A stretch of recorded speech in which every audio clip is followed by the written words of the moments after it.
सर्वदा उनको कृष्ण याद रहते हैं, हमेशा कृष्ण याद। यही ब्रज गोपियों की, ब्रज स्त्रियों की, ब्रजवासियों की पहचान है।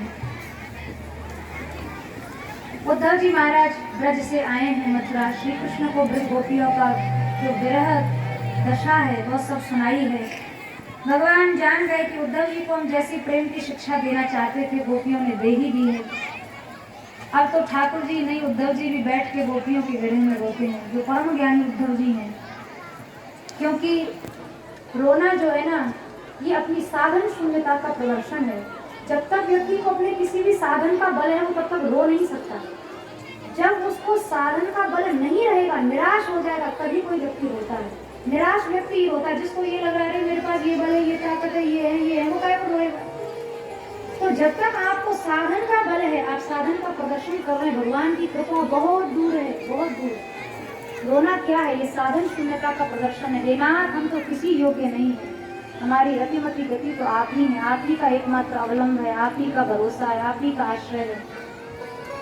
उद्धव जी को बहुत ज्ञान का अभिमान था, लेकिन गोपियों ने ऐसी प्रेम शिक्षा दी कि परम ज्ञानी उद्धव भी कृष्ण प्रेम में रोना सीख गए और कृष्ण प्रेम को जान पाए कि कृष्णानुराग क्या है। ये मूर्खों के जैसा रोना नहीं है। वो रोना तो भगवान ने मना किया था अर्जुन को, शोच्यानंद शोचस्तम प्रज्ञावादांश भाषसे गतासुन अगतासुन इष्ट नाम शोचन्ति पंडिता।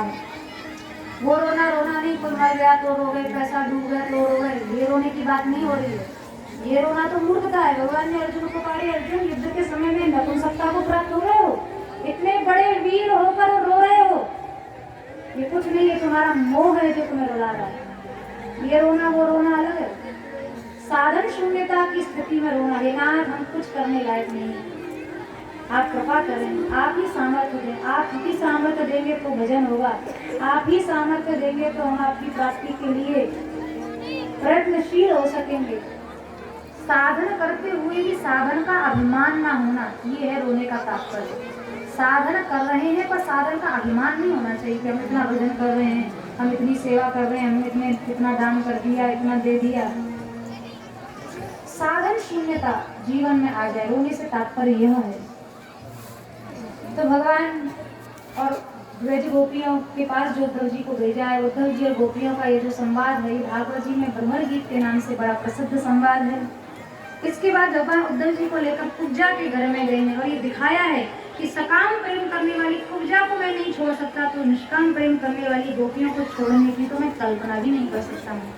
अक्रूर जी के घर जाकर उनको प्रताप किया है, अक्रूर जी को भेजा है, आप जाइए हस्तिनापुर जाकर पांडवों का कुशल क्षेम